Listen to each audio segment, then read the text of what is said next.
Well, good evening. Welcome to Down the Road Friday edition. I'm Tyler Axness, filling in for Joel Heitkamp. He will be back on Monday to take you further down the road.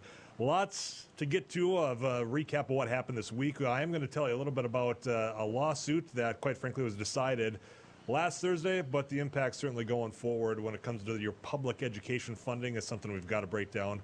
Also, we got a Vikings home opener, first time in a couple of years that U.S. Bank Stadium is going to have fans in the stands, and this weekend also is, you know what, it's resident waterfowl opener, so we're going to have Doug Lear from North Dakota Game and Fish, a friend of the show here, tell you about that. But I want to start with what happened out in Bismarck and the state's capital just yesterday, and it's a progression, this process of trying to redraw district lines. Well, it looks like we've got a deal. I don't know if it's going to look this way in, say, a couple of weeks, but there's been a group that's been on top of this and making sure it's been as transparent as possible. That group is North Dakota Voters First, and joining me right now is the executive director, Rick Gion. And Rick's been all over this. Rick, I appreciate you joining me over here on Down the Road. You bet. Thanks, Tyler. So we've got a deal, it sounds like. I don't know that everybody's happy, but there's maps, there's lines. Is it acceptable, in your opinion, where we're at right now? Well, I think from our standpoint, we would have liked to seen, and this process is almost over. They did this in almost, a month's time and that sort of thing.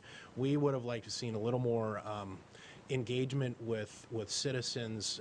All these meetings were on weekdays during, normal working hours. It would have been nice if they would have had a public input meeting on a Saturday morning or a Saturday afternoon, evening, that sort of thing. So our issue right now we have is kind of with the process and transparency. Okay, and I can respect that because the input. This is going to be the plan for the next 10 years. Exactly. And you've got these new lines, which I've had just a brief moment to actually look through because there's going to be there's quite a few changes, especially if you're watching this in rural North Dakota. But the process is one thing. The outcome right now, the sausage being made, I applaud you guys for getting it to be as transparent as possible. Thank you. Now, whether or not people want to interact, I guess that's kind of on them.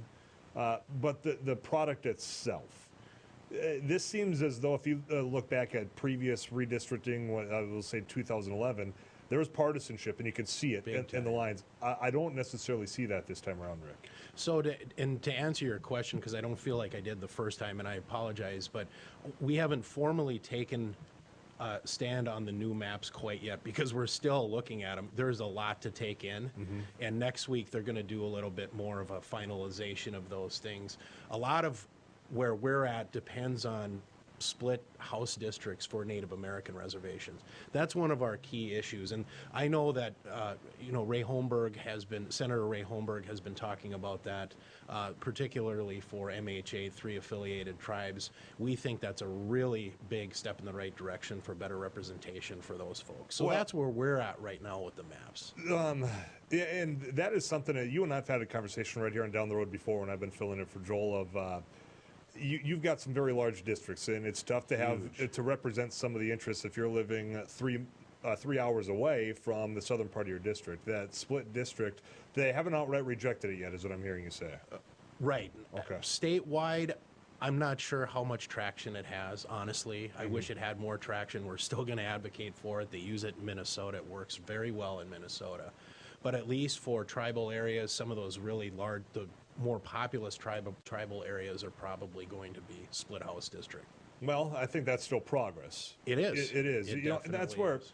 When I look at this, the group, you had 16 lawmakers, you had 14, I believe, Republican, 2 Democrats, and it's easy to watch at times. You'd suspect that there's going to be kind of a runaway from the majority, and I don't get that sense this time. So I'm not sure what has changed.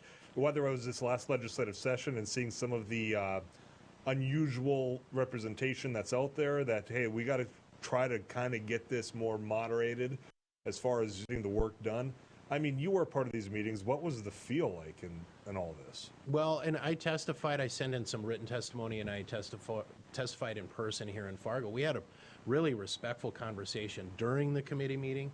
after the committee meeting with a lot of legislators, yeah, I think some of that partisanship is not there this time, and also they really want to respect county lines, which I think is really beneficial to North Dakotans too. Well, and I think that makes sense as far as you think about who's actually doing the elections themselves. It's put onto the county auditor that's taking place of this. So to have, for example, Richland County, I'm going to start pulling out some names here because you've got some lawmakers that testified that are upset that their district is going to be gone. I'm sorry, that's just how the numbers panned out. But Richland County, for example, is mostly going to be within one district now versus split the way it had been over the last 10 years. Yeah, and I mean, they were split in a couple different ways. And so like that one of them being District 25 with Southern Cass in that, and then obviously District 26 where you see those upset folks, Representative Scraw and those folks. Yeah, you can't really do much about population changes. Right. Unfortunately, there was a shift from rural to urban and, a lot of gains in the oil patch. And honestly, I don't know what you do about those population shifts. That's the challenge, and that's the challenge of making these new maps. As far as who's gaining districts, you mentioned the oil patch. You got Fargo. It was a Bismarck Mandan that's receiving another seat. I mean, I shouldn't say receiving. You're shifting because you have rural pockets now that are going to have bigger districts. But are those the three main areas where you're going to see a new district? Well, yeah, Cass County, we're going to get one new district, so that's going to be 11 districts total for Cass County. That's a pretty good chunk of the legislature. It's 33 legislators. Right. Wow. Another new district by Watford City, and then another new district, Williams County, Williston area. Bismarck is going to get an expanded District 8, so they're not going to get a new district. Okay. And we saw that fight, with the governor and Jeff Delzer and some of the last time, and so District 8 is kind of it's an interesting district, but it's going to be added to. When you look at those, because I know that the two Democratic members, I think it was Aaron Oban, Joshua Boucher, one senator, Representative Boucher, the House Minority Leader, that focused on some of the things you just mentioned. You have county lines, the major roadways. They did not look at incumbent protection. Right. There was some of that in here, but not to the extent. I mean, you've got the chairman, I believe, of this committee, and Representative Devlin, that is, quite frankly, drawing himself into a different district as well. Well, and we saw some. We're seeing some incumbency protection. I think you always do, but yeah, that's an interesting. Putting District 23 part of it into District 29 and having Chet Pollard have to square off against Bill Devlin. Well, we're hearing that Bill Devlin's maybe retiring. So that may be what's going on there. But then you have Senate Minority Leader Joel Heitkamp that's going to have to square off, and then so that area, that old District 23, that's an area that's going to change, and you'll see some interesting stuff. These maps, this proposal was approved by the committee. It's not done yet, though. No, it's not. And I've already heard that, we'll take Jamestown, for example, District 12 and 29. In which you've got a senator in Terry Wanzit pretty upset that he's now all of a sudden getting drawn into a different district. So from what I'm hearing is you're going to have some of these pockets of where you've got incumbents more interested in their own seat than I think the representation of the area, and they're going to come lobby for changes. Is that still a part of this process next week, 2 weeks, or is that going to be waiting for that special session? Yeah.